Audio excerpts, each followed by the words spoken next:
안녕하세요. 오늘도 사연 살롱을 찾아주셔서 감사합니다. 저는 불과 며칠 전 폐륜을 저지른 40대 여성입니다.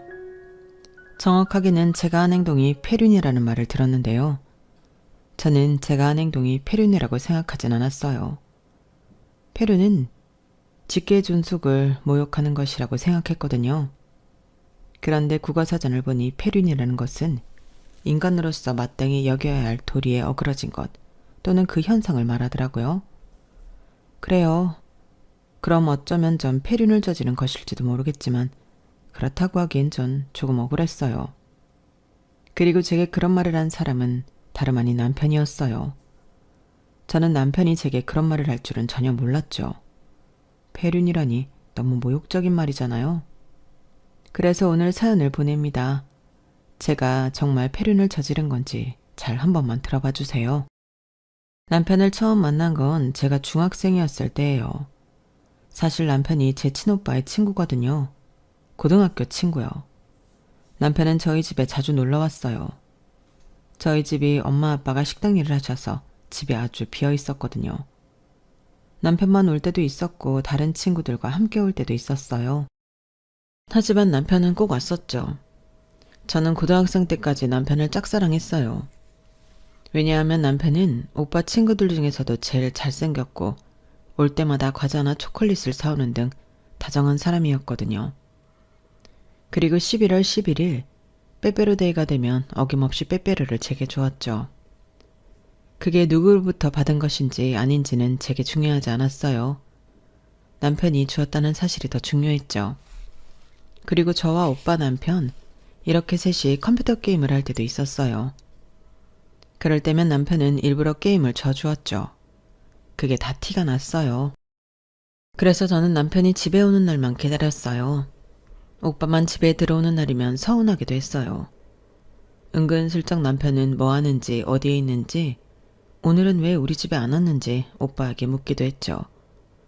티가 날 법도 한데 다행히 저희 오빠는 궁금해하질 않았어요. 그리고 제가 18살이던 해의 발렌타인데이였어요. 그때 저는 손수 만든 초콜릿을 남편에게 주었죠. 남편은 기쁘게 봤더니 그게 전부였어요. 그 어떤 말도 그 어떤 행동도 없었죠. 뭐 그럴 수밖에 없었어요. 남편은 저를 매번 친구의 동생으로만 생각하고 대했으니까요. 저는 남편의 반응을 나름 기대했어서 많이 실망했어요. 심지어 남편은 저에게 초콜릿을 받은 걸 오빠한테도 얘기하지 않은 것 같았어요. 친구들끼리 우스갯소리로 할 수도 있는데 전혀 말하지 않은 것 같았죠. 그래서 저는 완전 거절이구나 생각했고 그 이후로는 짝사랑만 했어요. 남몰래 뒤에서 남편을 좋아했죠. 그건 남편이 성인이 되어 처음 여자친구가 생겼을 때도 마찬가지였어요. 마음은 아팠지만 좋아하는 마음은 쉽게 식지 않더라고요. 하지만 몸이 멀어지면 마음도 멀어진다고 하잖아요. 남편이 군대에 가서 저희 집에 놀러 오지 못하게 되고 그때 저희 오빠가 군대에 가서 면회조차 갈 수 없게 되면서 좋아하는 마음은 착각처럼 사그러들었어요. 그 당시 저는 이미 성인이었기 때문에 저도 저 나름대로 연애를 시작하기도 했고요. 그렇게 다시 평범한 오빠 동생 사이가 되었죠. 남편이 제대를 하고 오빠도 제대를 한 뒤에 남편은 다시 가끔 저희 집에 놀러 왔는데요. 전과는 많이 달랐어요. 오랜만에 얼굴을 봐서 반갑긴 했지만 떨리거나 그립거나 하진 않았어요. 아마 그때 저도 남편도 각자 애인이 있었기 때문이었는지도 모르겠네요. 그래서 서로 연애 상담도 해주고 연애 코치도 해주고 그랬어요. 그런 저희 부부가 어떻게 연애를 하게 되었는지 아세요? 저희가 각자 애인과 헤어진 거예요. 날짜가 이틀 사흘밖에 차이가 나지 않았어요. 남편도 저도 이별의 슬픔에서 좀처럼 벗어날 수가 없었죠. 그래서 각자 친구들과 함께 술을 왕창 마셨어요. 매일 취해서 각자의 집에 들어갔죠. 그러다 저희 오빠가 저와 남편을 한자리에 불렀어요. 헤어진 사람들끼리 서로 위로하도록 해. 서로 이야기도 들어주고, 그리고 오늘부로 깨끗하게 있는 거야. 이거 마시고 앞으로 술 안 마시는 거다. 자, 수진아. 이거 오빠 카드니까 계산하고. 그럼 난 간다. 헤어진 사람들끼리 위로주라니 저의 오빠다운 생각이었어요. 그런데 본인은 왜 자리를 피하는지 저는 그 당시에도 알 수 없었죠. 아무튼 저희는 별 대화 없이 계속 술만 마셨어요. 그러다 소주를 3병쯤 비어갔을 때 남편이 입을 열더군요. 여자친구에 대한 이야기를 했어요. 얼마나 사랑했는지 얼마나 그리운지 이야기하기도 했고요. 그리고 모두 자기 잘못이라며 자책했어요. 내가 너무 외롭게 한 걸까? 내가 너무 이기적이었나? 이런 식으로 말이에요. 그래서 저도 얘기했어요. 남자친구에 대해서, 그와 했던 연애에 대해서, 헤어짐에 대해서 얘기했죠. 그리고 저도 자책했어요. 내가 너무 귀찮게 군 걸까? 내가 너무 다그친 걸까? 이러면서요. 그러니까 제 이야기를 경청하던 남편이 뭐라고 했는지 아세요? 그게 아니야. 그게 아니야, 수진아. 네가 잘못한 게 아니야. 분명 그 남자가 그놈이 잘못한 것도 있을 거야. 그래서 울었어? 매일 울었다고? 에이, 이놈 다리를 분질러 버릴까 보다. 우리 착한 동생 눈에 눈물을 흘리게 하다니. 나도 울었냐고? 나도 울었지. 나도 그랬지. 그래서 저는 남편이 했던 것처럼 남편의 편을 들면서 남편의 전 여자친구를 욕했어요. 그러자 남편이 씩 웃으면서 제 머리를 쓰다듬더라고요. 그 순간 저는 잊었던 감정이 올라왔어요. 목 끝까지 올라와 눈물이 글썽글썽 맺히더라고요. 나는 안 그럴 수 있는데. 나는 오빠랑 만나면 오빠 전 여자친구처럼 그렇게 안 할 자신 있는데. 내가 더 잘해줄 수 있는데. 제가 그렇게 말하니까 남편은 당황해서 아무 말도 못하더라고요. 그래서 저는 남편이 했던 것처럼 남편의 머리를 쓰다듬었어요. 남편을 만진 건 그때가 처음이었어요. 사소하게 우연히 닿은 적은 있어도 제 의지대로 해서 닿았던 적은 한 번도 없었거든요. 역시 술이 무서워요. 안 그런가요? 그리고 저희는 술을 다시 마시기 시작했고 남편이 저를 집에 데려다 주면서 헤어졌어요. 그리고 다음 날이 되었죠. 다음 날 남편은 저에게 전화해 데이트를 신청했어요. 그래서 처음으로 남편과 단둘이 식사를 했고 영화도 봤고 커피도 마셨어요. 그러면서 수없이 많은 이야기를 했죠. 이번엔 오빠 동생 사이로서 이야기한 게 아니었어요. 물론 전에도 연애 상담은 많이 했기 때문에 뭐 이런저런 이야기를 많이 했지만 그땐 뭐랄까 간질간질한 이야기를 많이 했어요. 이를테면 저는 그때 남편에게 처음으로 예쁘다는 말을 들었어요. 평소엔 대충 입고 만나다가 그날은 제가 멋을 좀 부렸거든요. 잘 뿌리지 않던 향수도 뿌리고요. 그래서 남편에게 그 소리를 듣고 무척 기뻤어요. 그리고 그뿐만 아니라 남편은 평소에도 저를 많이 챙겨주었지만 그날은 여자로서 저를 챙겨주었죠. 정말 데이트 같은 게 아니라 데이트였어요. 인도를 걸을 때 남편이 차도 쪽에 서 있는 것도 이전에 했던 행동인데 데이트라서 그런지 다르게 느껴졌죠. 그렇게 저녁이 되어 남편이 저를 데려다 주는데 정말 집에 가기 싫더라고요. 그래서 동네만 몇 바퀴를 걸었어요. 결국 더 걸을 수 없을 만큼 걷다가 집 앞에서 남편이 말하더라고요. 만나보자고요. 저만 좋다면요. 그래서 세차게 고개를 끄덕이다가 덜컥 남편에게 안겼고 서로 얼굴을 마주보며 웃었어요. 그 기억은 정말 오랫동안 제게 남아있어요. 행복하고 따뜻한 기억으로 말이에요. 그렇게 저희는 3년을 연애했고 결혼을 약속했어요. 아, 저희 오빠가 저희 부부의 연애 소식을 듣고 어떤 반응을 보였는지 궁금하신가요? 저희 오빠는 맨 처음에 믿지 않았어요. 오늘이 만우절이야? 그런 말을 하면서 믿지 않았죠.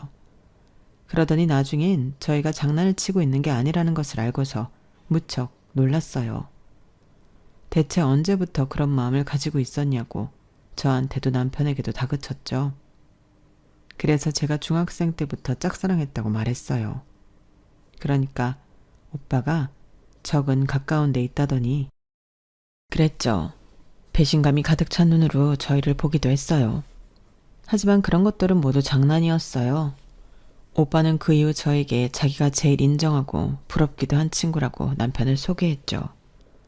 그러면서 남편에게는 너라면 우리 수진이 맡길 수 있다고 말했어요.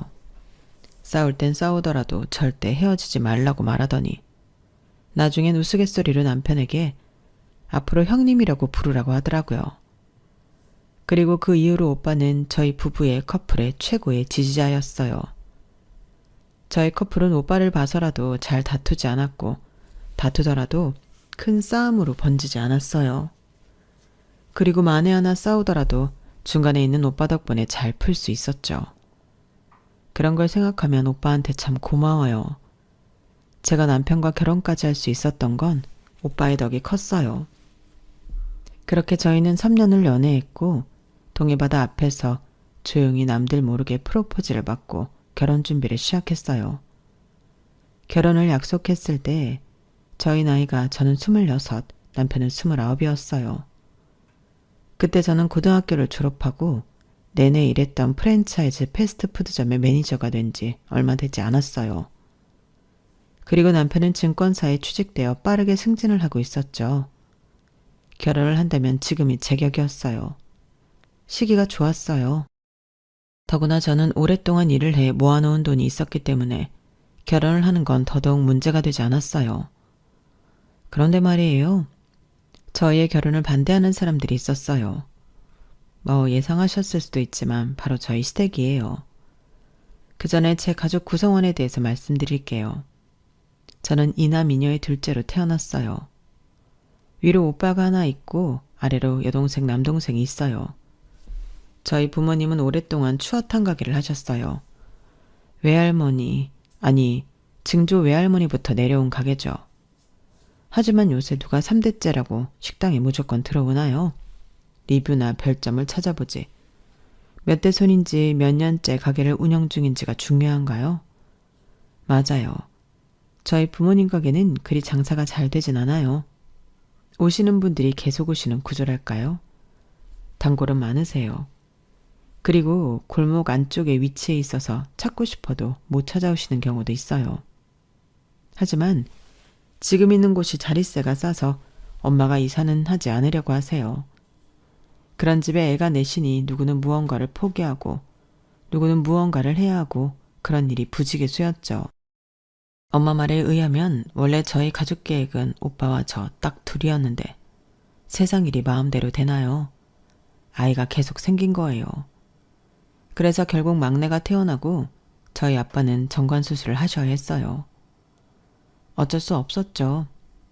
아무튼 빠듯한 집에 아이가 넷이니 누구는 무언가를 포기하고 누구는 무언가를 해야 했는데요.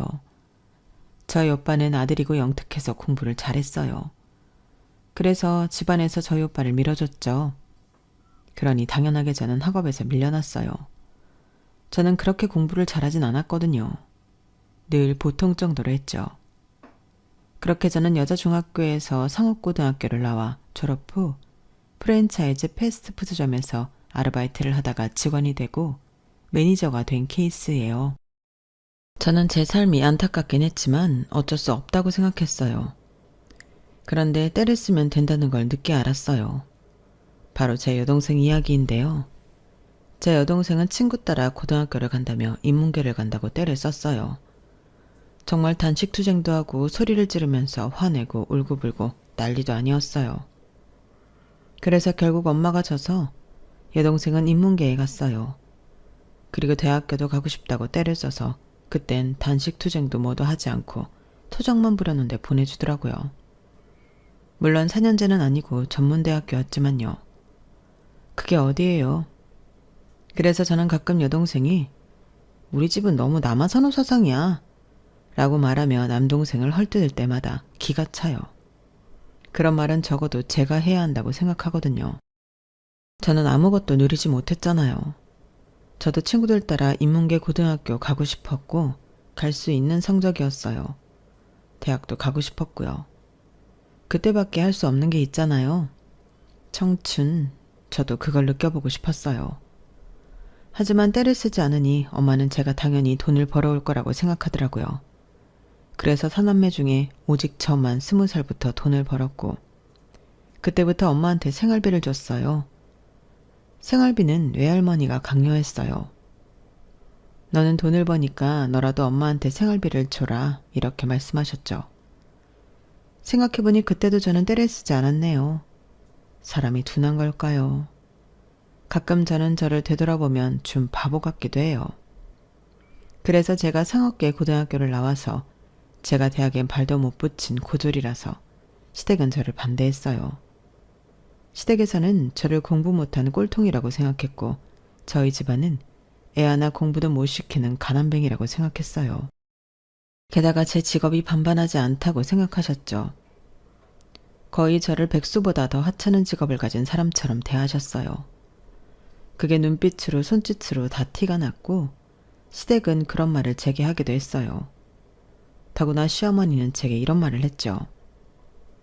내가 우리 경준이 어떻게 키웠는지 알면 기겁하고 도망갈 텐데 어디 한번 말해줘요. 내가 우리 경준이를 어르고 달래 공부시켜서 이 동네에서 제일 좋은 중학교, 제일 좋은 고등학교, 제일 좋은 대학교에 보낸 사람이에요. 우리 경준이가 어디 대학교 나왔는지 아가씨도 알죠? 내가 얘 공부시킨다고 도시락 싸들고 쫓아다녔다고. 이게 다 무슨 소린 줄 알아요? 나 우리 경준이한테 투자했단 소리예요. 뭘 위해 투자했겠어? 우리 경준이 결혼하고 애 낳고 잘 살도록 하기 위해서 투자한 거겠죠? 그런데 아가씨, 상업계 고등학교 나와서 대학도 못 가고 지금 어디서 뭐 한다고? 내가 좀 기가 차. 지금 아가씨한테 기름 냄새 풀풀 나는 거 알아요? 그리고 그런 저급한 음식을. 아니, 어쩌다가 우리 경준이가 이런 아가씨랑 놀아놨지? 대체 어디서 어떻게 만난 거예요? 뭐? 친구 오빠였다고? 아니지. 오빠 친구? 수호. 그 멀쩡한 애한테 아가씨 같은 동생이 있었다고요? 아니, 대체 수호 공부시킬 시간에 아가씨한테 뭐 했대? 하나 공부시키는 게 어렵지. 둘이고 셋이고 뭐가 어려워서. 나도 우리 경준이가 외동이지만 더 있었어도 우리 경준이만큼 해줬을 거라고. 내 말이 틀려요? 정말 웃기는 집이네.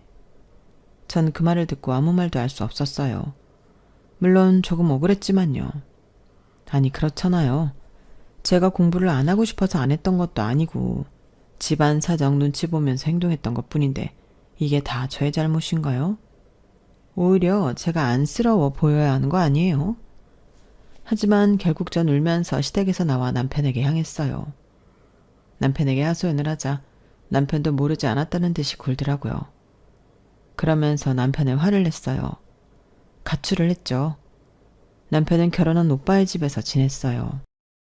새언니도 감사하게 남편에게 서재를 내주었죠. 그렇게 일주일 보름이 지나자 시댁에선 허락하겠다는 말이 나왔어요. 물론 다시 찾아뵈었을 때 시어머니나 시아버지는 저를 더 안 좋게 보셨어요. 저를 아들의 비행을 종용하는 여자로 보셨죠. 하지만 저와 남편은 일단 결혼을 하고 보자는 식이었어요. 결혼을 하면 순리적으로 다 해결될 거라고 믿었죠. 그래서 그런 시선도 다 괜찮았어요. 저희는 웃으면서 기쁘게 결혼을 맞이했어요. 그렇게 저는 남편과 결혼을 하게 되었어요. 하지만 저희의 예상과 다르게 결혼 생활은 그리 순탄하지 않았어요. 시댁에선 여전히 저를 한심하게 보셨어요. 시어머니와 시아버지 모두가 제가 일을 그만두길 바라셨죠. 매번 시댁에 찾아가면 그 말씀을 하셨어요. 언제까지 그 기름통에서 일할 거니? 그러면서 심지어 쪽팔린다는 말을 하기도 했죠. 그리고 매번 시부모님에게 그만하라고 하기도 지친 남편이 저에게 일을 그만두는 게 어떠냐고 말한 적이 있었어요. 자기 월급으로도 충분하지 않냐고요. 사실 맞아요. 그 당시에도 지금도 남편의 월급으로 충분히 먹고 살 수 있어요. 아이가 생겨도 문제는 없었죠. 하지만 저는 제 손으로 돈을 벌고 싶었어요. 남편에게만 의지하고 싶지 않았죠. 꼭 그렇게 되면 제가 고졸이어서 대학을 나오지 못해서 그런 선택을 한 것 같이 느껴졌어요. 그래서 더 싫었죠. 제가 그렇게 말하자 남편은 알겠다고는 했지만 좀 싫은 눈치였어요. 왜냐하면 제가 일을 그만두지 않은 한 시부모님은 계속 그런 말을 할 테니까요. 그리고 시어머니는 저희 집안을 질색하셨어요. 저희 시댁엔 제사가 없는데 저희 집엔 제사가 있거든요. 1년에 6번 제사를 지내요. 그래서 1년에 최소 6번은 저희 집까지 2시간 거리를 운전을 하고 가는데 그게 싫으신 거예요. 그리고 남편이 장보고 음식하는 것도 아닌데 그냥 남편은 다 차려진 제사상에 절만 몇 번 하는 것뿐인데 그것도 싫으신 거예요. 아니, 남편이 딸이면 저도 이해해요. 저도 저희 새언니 안쓰럽고 제 남동생이 아직도 장가를 못 가는데 저희 제사가 한몫한다고 생각해요. 하지만 저희 남편은 남자잖아요. 저희 집, 저희 남편한테 음식하라는 소리 안 해요. 나르라고도 안 해요. 남편은 정말 차려진 제사상에 몇 번 절하고 저희 아빠랑 술 한잔하고 알딸딸하게 취해서 잠만 자요. 본인도 별로 힘든 것 같지도 않고요. 그런데 꼭 시어머니는 저희 집에 갔다가 시댁에 들리면 꼭 한 소리를 하세요. 너희 집은 제사 안 없앤다니? 우리 아들 고생하게 뭐 하는 거니? 그 2시간 운전하고 어른들 앞에서 하하호호 하는 게 얼마나 힘든데. 설마 음식도 하라고 시키는 거 아니지? 우리 애가 착해서 하라면 하는 애란 말이야. 아니, 너도 생각을 해봐라. 내가 곱게 키운 아들 거기서 고생하는 걸 생각하면 속이 안 뒤집히겠니? 너희 집은 종갓집도 아닌데 뭔 그렇게 제사가 많다니? 참 생각 없고 고생스러운 집이다. 앞으로 우리 애 데려가지 마. 정말 시어머니의 아들 사랑은 가관이에요. 하지만 제사는 나름 미안한 마음도 있어서 그럴 땐 시댁에 가면 군소리 없이 하라는 걸 하긴 했어요. 과일 깎아오라면 깎아오고 식사 준비하라면 준비하고 다가 내어오라면 내어오고 그랬죠. 뭐 그래도 저희 시부모님은 여전히 저를 탐탁치 않게 생각했지만요. 그리고 그래서 그런지 시부모님은 저를 가족 잔치에 데려가질 않았어요. 예를 들면 사촌 누구 결혼식이나 돌잔치 이런 행사 말이에요. 그래서 서운한 마음에 친구들에게 말하니 친구들은 그런 좋은 시댁이 어디 있냐고 속없이 그런 말을 하더라고요. 저희 시댁이 저를 배려하는 거 아니냐면서요. 하지만 그럴 리가 있나요? 저는 처음부터 알았어요. 저희 남편에게 저는 두고 오라고 재차 말하는 시부모님을 보면서 저는 알았어요. 제가 쪽팔려서 시부모님은 저를 가족 행사에 데려가지 않을 거란 사실을요. 그리고 그건 2년 전 시이모 칠순잔치 때 정확히 알 수 있었죠. 2년 전 시이모 칠순잔치가 있었어요. 그때도 시어머니는 저에게 시이모 칠순잔치가 이번 주에 있다는 말 하지 않았죠. 하지만 언제나 그렇듯 남편은 제게 말했고 저는 이번엔 가겠다고 말했어요. 그러자 시어머니와 시아버지는 극구 말리셨어요. 제가 그때 시이모 칠순잔치에 가려면 일을 빼야 했어요. 그날 근무를 해야 했어서요. 시어머니는 그걸 알고 옳았구나. 네가 좋아하는 일이나 하라고 말했죠. 시아버지도 그러셨고요. 그래서 저는 그 자리에서 사장님께 전화해 일을 뺐어요.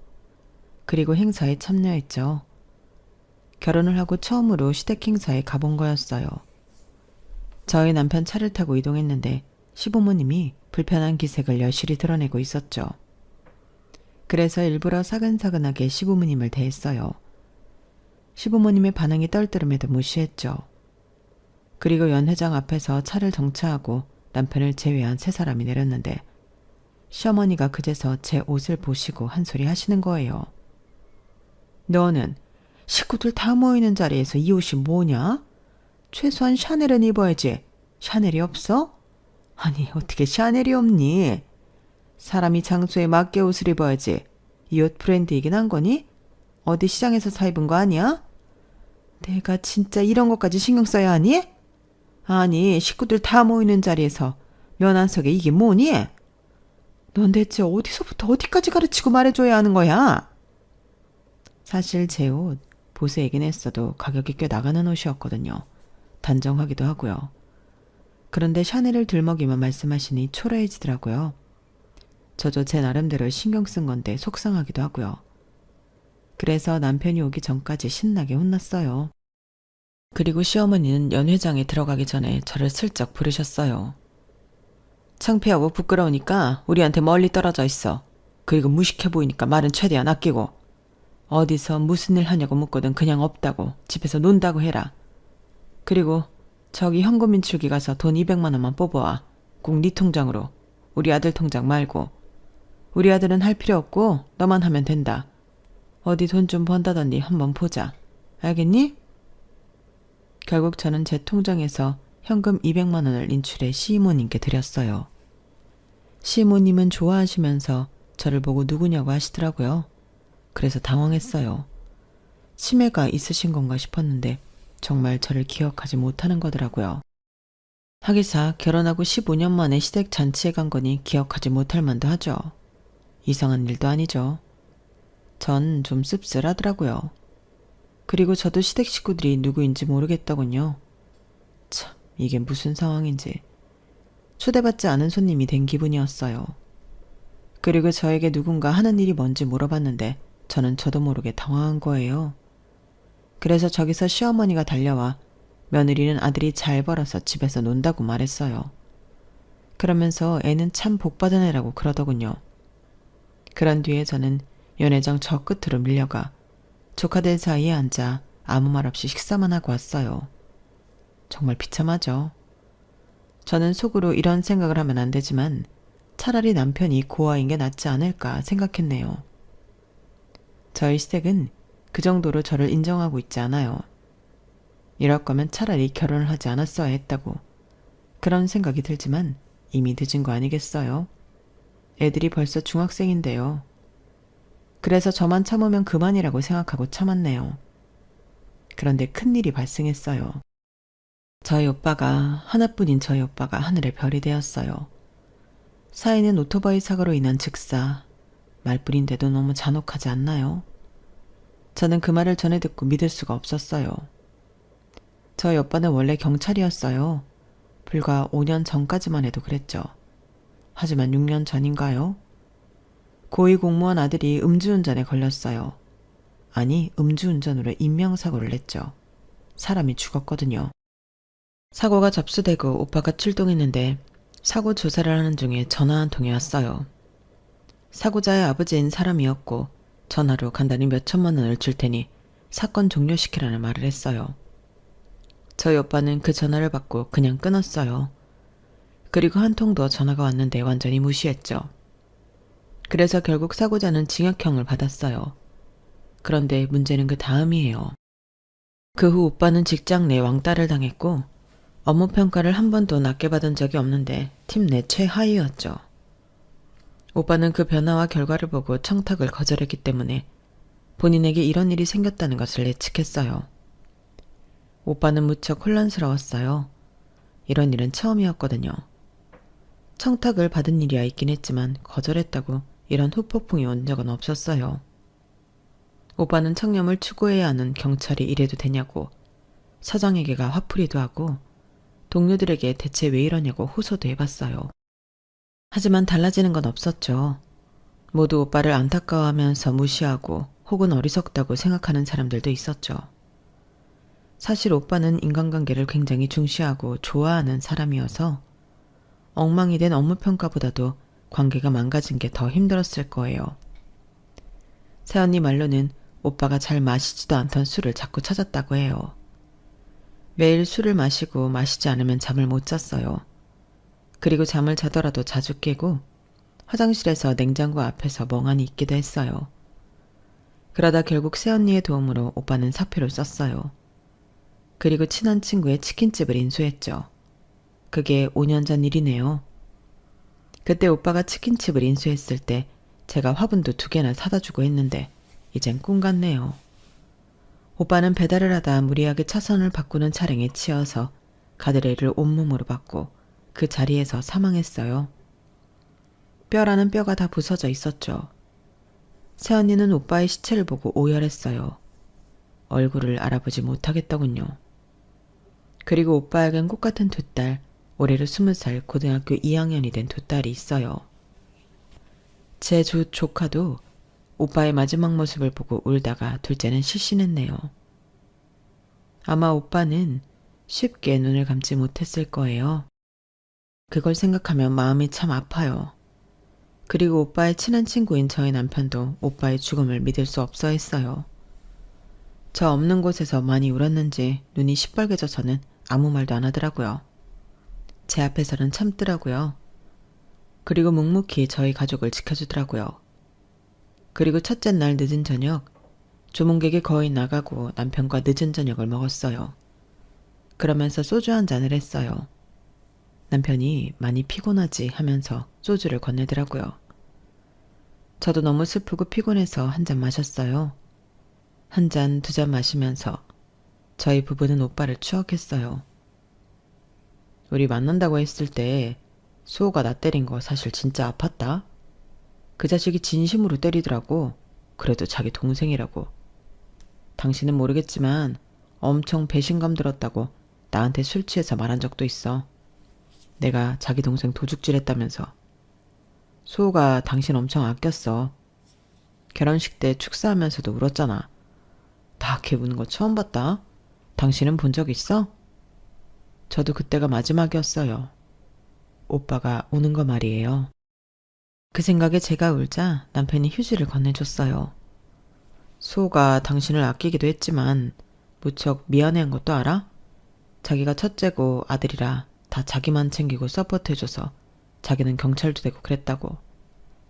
당신이 지금 하는 일 하는 거 자랑스럽고 대견하면서도 미안해했어. 그래서 당신이 우리 집에서 겪은 수모, 수호도 알고 나 무척 미워했다. 너한테 시집 보내는 게 아니었다면서. 내가 중간 역할 못한 거라면서. 사실 다 맞지. 내가 당신을 못 지킨 게 맞지. 그때 순순히 인정하고 미안했다고 했어야 했는데 그때 자존심이 상해서 욱했거든. 그게 지금 생각나네, 미안하게. 생각해보면 걘 우리한테 늘 든든한 지원군이었어. 그렇지. 참, 그렇게 생각하니까 공허하네. 그지? 맞아요. 오빠는 늘 저희 부부의 든든한 지원군이다 지지자였어요. 남편이 말하니 그때가 생각나네요. 저희 결혼식 때 오빠에게 축사를 부탁했어요. 부끄러워하더니 A4를 꽉 채워왔더라고요. 그리고 한자 한자 읊는데 저는 이미 눈물이 나서 화장이 다 지워졌고 남편도 글썽였죠. 우는 하객들도 있었어요. 그때 오빠에 대한 고마움은 무엇과도 비교할 수 없어요. 너무 고마웠어요. 그런데 그걸 전했었나? 기억이 안 나더라고요. 그리고 저는 몰랐어요. 오빠가 저한테 늘 미안함을 가지고 있다는 걸요. 그냥 오빠가 우리 가족에 대해 어떤 생각을 갖고 있는지 몰랐어요. 이제 알게 되어서 얼마나 미안하고 속상하던지 눈물이 계속 나더라고요. 그렇게 밤새도록 남편과 오빠를 추억했어요. 그리고 저는 옆에서 이런 이야기를 해주고 들어주는 남편이 고마웠어요. 남편이 없었다면 그때를 버티기 힘들었을 거예요. 그리고 다음 날이 되었어요. 오후쯤 되어서 시부모님이 오셨어요. 그런데 시어머니가 하얀 블라우스를 입고 오셨더라고요. 샤넬 로고가 박힌 블라우스요. 어디를 다녀오셨나 싶어서 물어보니 집에서 왔대요. 요새 그런 게 무슨 의미가 있니? 와준 게 고마운 거 아니야? 그것도 그래서 일단 조문을 받았어요.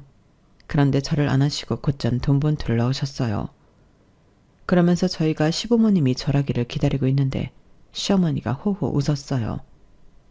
저희가 교회를 다녀서요. 절은 안 해요. 무릎도 요새 안 좋고. 그래서 분위기가 싸해졌는데 남편이 시부모님을 데리고 식사 자리로 갔어요. 저도 그래서 따라갔죠. 그런데 시어머니가 남편이 안내한 자리가 아니라 긴 테이블 앞에서 술을 세어보더라고요. 하나, 둘, 셋 이렇게요. 그러더니 거기에 앉으시겠대요. 시간이 손님이 몰릴 시간도 아니고 그래서 거기에 앉도록 했어요. 그리고 식사를 준비해주는 종업원이 왔는데 시어머니가 12개를 준비해달라고 하는 거예요. 어머니 왜 12개예요? 놀란 종업원 옆에서 제가 모른 이 시어머니는 손님이 더 온다는 거예요. 그리고 10분도 지나지 않아 등산복을 입은 사람들이 우르르 들이닥쳤어요. 제가 저분들은 누구냐고 물었어요. 아니, 내가 등산 모임 회장이잖아.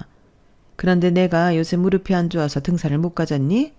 그래서 미안해서 식사나 대접하려고 했는데 딱 이 근처 산에서 오늘 등산한다지 뭐니. 괜찮지? 여기 다들 잘 타고 내려왔어? 시어머니 말이 끝나자마자 등산복을 입은 사람들이 저에게 반갑게 인사를 했어요. 시어머니는 저를 며느리라고 소개하고 사람들을 자리에 앉혔죠. 아가, 술이랑 물 좀 가지고 올래? 이왕이면 시원한 걸로. 그래서 제가 여기 상갓집이라고 혹시 모르시는 거냐고 했는데 시어머니가 냉장고 앞에서 오빠 영정사진을 향해 턱짓을 했어요. 내가 그걸 왜 몰라? 방금 주문도 했잖아. 그리고 네가 이럴 때 아니면 언제 나한테 도움이 되겠니? 그러면서 술과 물을 가지고 알록달록한 사람들 쪽으로 가는 거예요.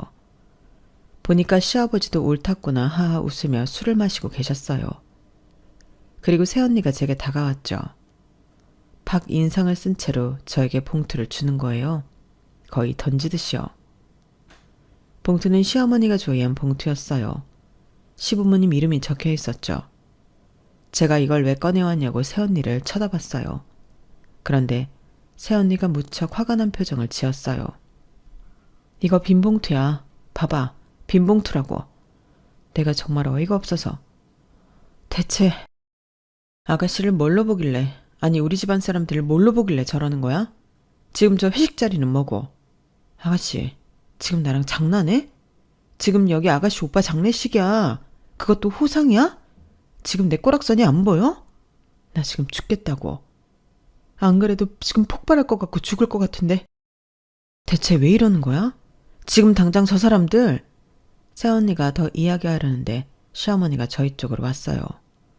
술을 한잔 하셨는지 술 냄새가 폴폴 나더라고요. 어머, 이쪽이 네 시언니 맞지? 얼굴이 수척하네. 뭐라도 먹었어요? 이럴 때일수록 잘 먹어줘야 해. 그런데 안쓰러워서 어떡해? 딸만 둘이더만. 한순간에 애비 일어서 어쩌면 좋아. 결혼식 때 누구 손잡고 들어갈 건데? 설마 우리 아들 아니지? 농담이야, 농담. 그래도 혹여나 우리 아들 손은 안 돼요. 남의 딸 손을 잡을 이유 없지. 그리고 우리 수호, 나도 어릴 때부터 봤지만 애가 참 바르고 싹싹했어. 인사도 참 잘하고. 그치? 그래도 공부는 우리 아들이 잘했지. 운동도 우리 아들이 더 잘하고. 수호가 옆에서 힘들었을 거야. 그래도 잠깐이나마 족복상 우리 아들보다 높은 사유리여서 좋았으려나? 난 정말 자존심 상했는데. 우리 아들이 자기보다 공부는 못하고 잘 벌지도 못하는 친구한테 형님 해야 돼서 말이야. 어머, 너희 엄마 찾아왔니? 참 어쩌면 좋아, 안쓰러워서. 그리고 저희 부모님이 오셨어요. 아마 저희가 모여 있어서 무슨 일 있나 오신 모양이에요. 걱정스러운 표정이셨거든요. 그리고 시어머니가 새언니를 지나쳐 저희 부모님 손을 각각 잡았어요. 아휴, 자식이란 슬픔은 무엇으로 비교할 수가 없다는데 어쩝니까? 그것도 젊은 나이에, 그쵸? 그러니까 오토바이는 사람 탈 게 못 된다니까. 그래도 살은어른은 아직 셋이나 남았으니까 너무 슬퍼 마세요. 저는 시어머니 말에 기겁을 하고 시어머니를 저희 부모님에게서 떼어내고 저희 가족들을 모두 보냈어요. 그리고 시어머니에게 이게 대체 무슨 짓이냐고 화를 냈죠. 도저히 참을 수가 없었어요. 그러자 시어머니는 시어머니의 손을 잡은 제 손을 찰싹 때렸어요. 내가 뭐 잘못 말했니? 내가 아닌 말했어? 예, 술 취한 사람 지금 말하라. 나 지금 한 병도 안 마셨어. 그리고 따뜻한 말보다 냉철한 위로가 더 좋은 법이야. 네가 나보다 더 살았니? 어디서 훈수야 훈수는? 그나저나 여기 육개장 맛있다고 난리다. 여기 육개장 혹시 한우니? 여기저기 보면 한우는 아닐 것 같지만 좀 낡았다 여기. 대체 얼마 주고 빌렸니? 호상도 아닌데 좀 좋은데 빌리지. 어쨌든 육개장에 든 고기 한우인지 물어봐라. 저는 온몸이 부들부들 떨렸어요. 그리고 시어머니는 제 앞에서 쫑알쫑알 이야기를 하는데 죽겠더라고요. 시어머니가 입고 있는 하얀 블라우스 목 부분에 달린 대왕 리본이 살랑살랑 움직이는 게 멀미가 날 것 같았어요. 저는 결국 서빙을 하러 움직이는 종업원을 멈춰 세우고 육개장을 오른손으로 잡았어요. 확인해 드릴게요. 그리고 주르륵 저보다 키가 작은 시어머니 위에서 육개장을 부었죠. 방금 데워져 뜨거운 육개장이 시어머니의 머리부터 발끝까지 뚝뚝 흐르는 걸로 모자라 샤넬 로고가 반짝이는 블라우스를 엉망으로 만들었어요. 시어머니는 방방 뛰면서 소리를 질렀고 저를 노려봤어요. 미친 거야?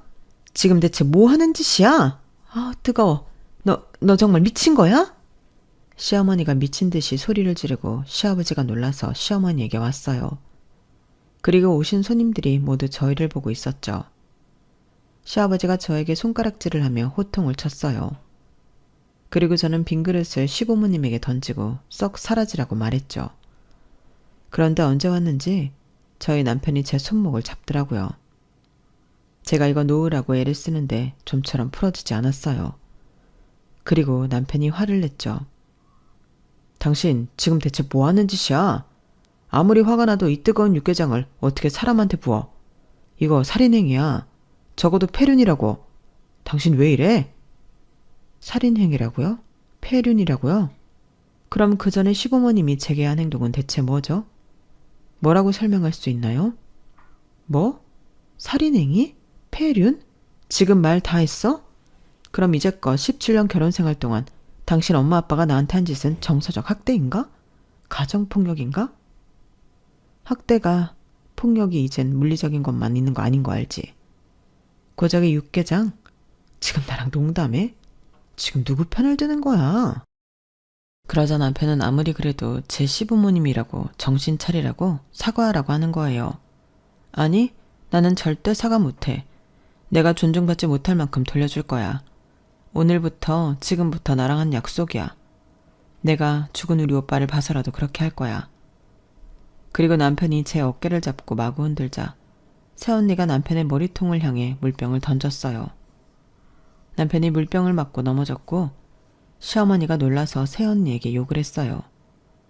새언니와 저희 부모님이 제 쪽으로 더 다가왔어요. 저희 아가씨 건들지 마세요. 지금부터 건드는 건 폭력으로 간주하겠습니다. 저도 알아요. 저희 아가씨 고졸이라고 햄버거 가게에서 일한다고 무시하는 거 다 알아요. 저희 가족 모두 압니다.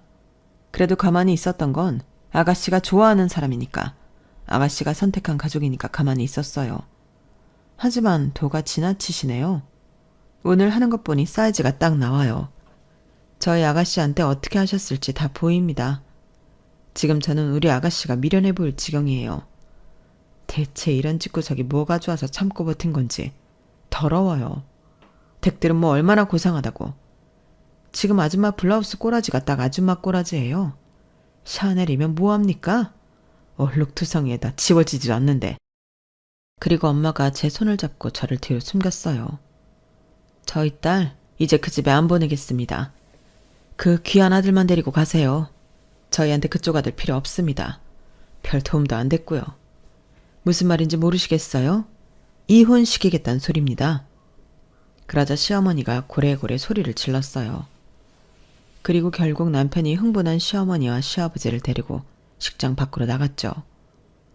그런데 웃긴 건 그 이후로 남편이 다시 장례식장으로 그리고 집으로도 돌아오지 않았다는 거예요. 저희 부부는 처음으로 별거를 했어요. 저는 이대로 이혼하는 게 아닌가 싶기도 했어요.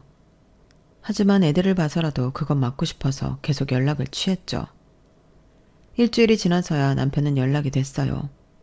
남편은 여전히 제 행동을 폐륜이라고 하더군요. 그래서 일단 사과했습니다. 화가 치밀어 충동적으로 한 행동은 맞으니까요. 그리고 저는 오목조목 제가 당한 수모를 말했어요. 그러자 남편은 말이 없더군요. 그래서 저도 사과를 받고 싶다고 말했어요.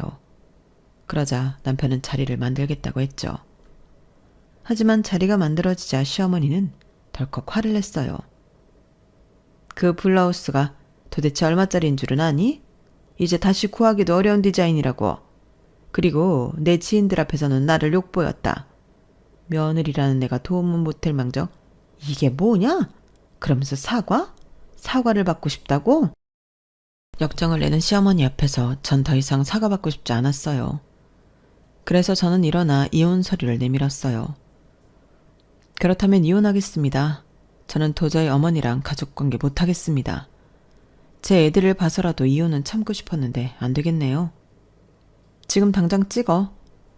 그러자 시어머니는 뒷목을 잡고 쓰러졌고 남편은 어쩔 줄 몰라 했어요. 저는 잠자코 기다리다 서류 작성되면 연락달라는 말을 남기고 자리를 나섰어요. 그러자 남편이 뒤쫓아 오더군요. 미안하다고 했어요. 그러니 이혼만은 말아달라고요. 애들을 봐서라도 참아달라고요. 그래서 저는 너희 부모 버리고 오면 받아주겠다고 했어요. 저는 도저히 이대로 못 산다고요. 제 오빠를 봐서라도 절대 못 산다고요. 그러니 남편은 한숨을 푹푹 쉬다가 알겠다고 했어요. 자리로 돌아가 시어머니와 무슨 말을 하다가 제게 왔어요. 그리고 시어머니가 뒤따라왔죠. 경준아, 이게 무슨 말이냐? 나를 버리고 쟤를 따라간다고? 이 엄마를 버리고? 남편은 시어머니의 손을 뿌리쳤어요. 그리고 차문을 열었죠. 저도 알아요. 애들 엄마가 어떤 마음으로 그런 짓을 했는지. 폐륜이란 말을 쓰면서도 목에 뭐가 걸렸어요. 하지만 어머니 마음은 도무지 모르겠어요. 그리고 시어머니가 저희가 올라탄 차를 막 두드리는데 마음이 안 좋긴 했지만 속은 시원했어요. 그렇게 저희 부부는 집으로 돌아왔고 남편에게 정말 괜찮냐고 물었어요. 여전히 당신이 잘한 거라고 생각하지 않아.